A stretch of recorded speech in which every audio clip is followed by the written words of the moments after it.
Now, last video, we talked about anxiety. We touched the meaning and causes or sense of anxiety. We talked about various anxiety disorder. So today we'll be continuing the anxiety. So we'll look at causes of anxiety today. Causes of anxiety. That's what we are going to look at today. So some of the things that causes anxiety are body and brain factors.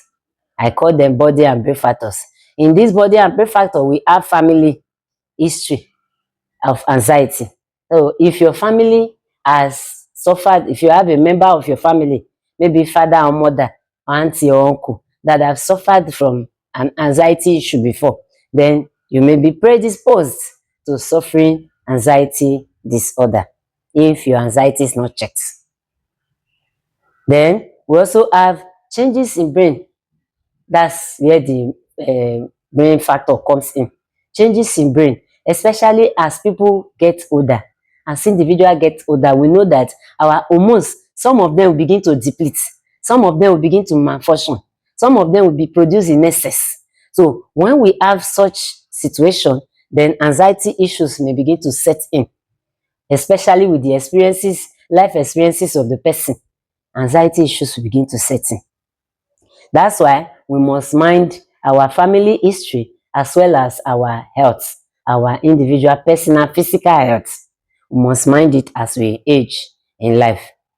We also have issues like mind and personality factors that can cause anxiety disorder or anxiety, mind and personality. Now, we talk about low confidence. We talked about self-esteem the other day.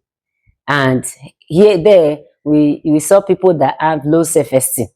There are individuals with low self-esteem.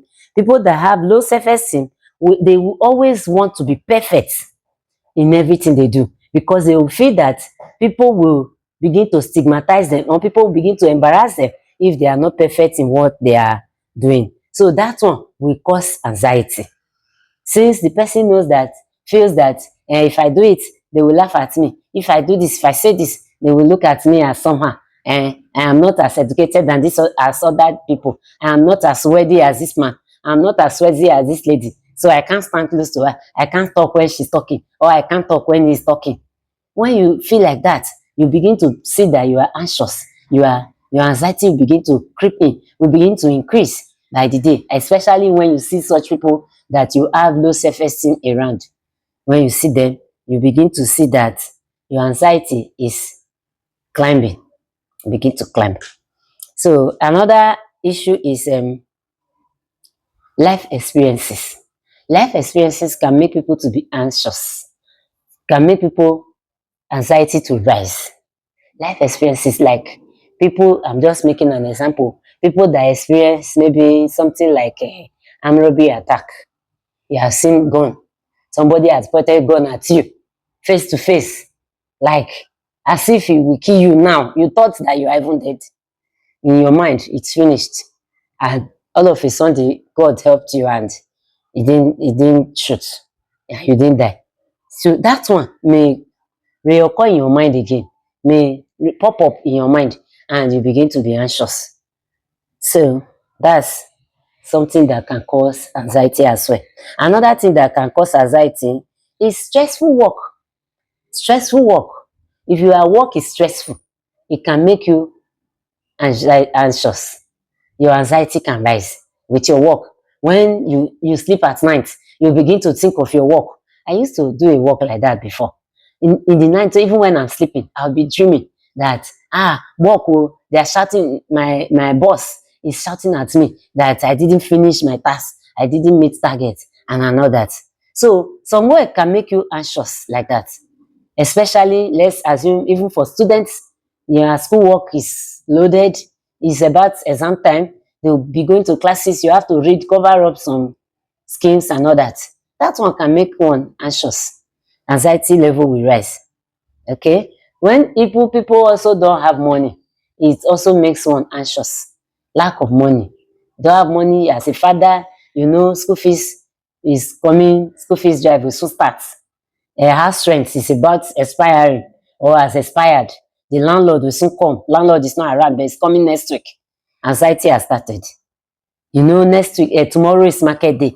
You have to drop money for food and all that. So that one will make any man anxious. And anxiety will come in. Okay. Another thing that can make us anxious is loss of anything. It could be loss of money, loss of loved ones, loss of any vital information, loss of vital items to us can make us anxious. For example, you lost your phone. You will be panicking. Yes, my phone, my phone. You lost your ATM. My ATM. There's money in that account. Somebody just sent me money. I don't know how much is in that account now, sef, because I was expecting a transfer. That one will just skyrocket your anxiety and you may not be balanced again. So loss can make us anxious. Also, abuse or trauma can make us anxious. Abuse, even neglect can make us anxious. Sometimes when people that it can be abuse of anything, maybe abuse of drug or any kind of substance can make you anxious. There are certain things you take, you begin to palpitate. There are certain things you take, even drugs, food, you take them, you begin to feel itchy. So if you know that this thing you take now is going to cause a kind of destabilization, disequilibrium in your body, you will feel anxious. Even sometimes eating of food or taking of drugs can make you anxious. If there's a routine you usually do and you have not done it, can make you anxious, especially if you don't like that thing. Like for those that don't like taking drugs and they are sick and they are on medications, it's time to take your medication, the anxiety will crop up because they don't like that particular event or circumstance. So that's another thing. Our daily habits can also cause anxiety. Daily habits, like people that are sprinters, footballers, and you are not able to meet up with your target or your schedule, you can be anxious. Anxiety will just come up because you know that you have failed or you are failing and you don't want to fail. So daily habits is one of the things that causes anxiety. Daily habits causes anxiety. Little or no exercise also causes anxiety. If we don't do exercise at all, it causes anxiety. Sometimes some people, I have a friend that if she walks 5 minutes, she treks 5 minutes, she'll begin to panic because she's not used to trekking. She's not used to walking, always on a vehicle, always on either lift or something. She's not used to climbing on stairs. She climbs stairs, she will be out of breath. She has started panicking. So if we don't exercise at all, either we do little or we don't at all, it causes anxiety. That's why we must learn to exercise, do activities that will make us balanced in life. Carry out all these activities. Our exercises can include dancing, it can include singing, it can include skipping, it can include even cycling on a spot. You can just stand in a place and be doing as if you are cycling. Stand in a place. Exercises can be lifting up of your hands, like you want to clap, you just lift your hands, and anything you want to, you feel like you are comfortable with doing, may not be too rigorous. Anything is an exercise. Just don't sit down all the day. Don't just sit down for too long. Just do something. Make sure your heart is working. Your heart, all your systems are involved in that little exercise you are doing. It can be shaking your body, dancing on a spot, even dancing to a music. Dancing without a music is an exercise. So you can even be marching on a spot. Stand up and march as if you are marching somewhere. You are not marching anywhere. You are just on a spot marching. Tell yourself left, right by yourself. By the time you do it for 10 minutes, you will see that you will sweat. Those ones will make you not to be panicked, or even when there are issues that should make you panic. Because you know that a little form of exercise or a little form of anxiety is preparing you for the unknown. So try your best from time to time to do a little of these exercises, do a little activity that will make your heart to pump faster than the usual. Just make your heart or your blood pump faster than the usual. A little bit, not too much, may not be too long too.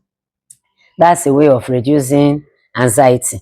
Sometimes our taking pattern can also cause anxiety for us. Sometimes we just think and keep thinking. We just keep and repeatedly think over one issue. That one can cause anxiety for you. So if you are thinking or if anything comes to your mind and it's not productive, it's not adding any value to your day, it's not adding any value to your activities for that day, skip that thought. Skip it. Try to bring another thing to your mind. You can envision, just assume you are seeing something beautiful than the one you are thinking about before. Like you are seeing a flower garden, like you are seeing some colors that you like. You can imagine, just imagine seeing some beautiful flowers, some beautiful colors, some beautiful birds, some beautiful sights that you think, maybe rivers, streams that are beautiful, colorful, that will make you happy. That one will change your thought pattern, and that anxiety for that day would have been dropped. So I think we'll stop that day for those causes of anxiety. We'll also look at things we can do to be focused. Things we can do to be focused that will make us not to be anxious. One of them is behavior change. Let us change our behavior. Like you see people, you want them to greet you first before you greet them. That time you are waiting for that person to greet, or you are thinking, why is he not greeting me? Why is she not greeting me? They are looking at me. Why are they looking at me? Am I not properly dressed? That will make you to feel inferior. That will make you to feel less esteemed. Change that pattern of behavior. Change it. If you see somebody that you have seen for a long time, be the first to greet. Be the first to extend your hand. Be the first to extend your felicitation. Be the first. Don't wait for somebody to always greet you. Don't wait for somebody to always commend you. Comment people. Comment them. Greet them. Instead of waiting for them. If you wait for them, you will be thinking something that is not good. Your anxiety will spike. So be the one to stretch forth your hand of felicitation first. Be the first to greet. Okay, another thing we can do is to try to be happy. Build confidence in yourself. Try to be happy with yourself. Even when others are not showing it that they like your dress, just like it for yourself. Like yourself for yourself. Don't wait for somebody to like you for who you are. Like yourself for yourself. Like your talk, your whatever you are doing for yourself. Just like it. Be happy about that particular thing you are doing. That just create that happiness. Just smile about it. Like what I'm doing now, if you don't even give me a like, I will like it because it's for myself. So you have to like it for yourself. Whatever you are doing, like it for your dress. You put on a dress, don't wait for somebody to comment that dress to flatter you before you know your dress is fine. Tell yourself that your dress is fine. Flatter yourself. You are looking good. You are beautiful. And you are the best. Just know that you are the best. Okay? Another thing we can do too is to change our lifestyle. Change your lifestyle. Maybe you are one that drinks, takes a lot of alcohol before. You know, one of the things that can cause anxiety is alcohol use, even drugs. I have said it before that abuse can cause anxiety. So change your lifestyle. Don't abuse substances again. Don't abuse things. Don't abuse people. Don't even abuse yourself, because some of us we abuse ourselves. You are the best and you remain the best. So don't abuse yourself. Always cherish yourself. Flatter yourself. Love yourself and show yourself that love. Be good. Thank you again for being with me. Bye. See you next time.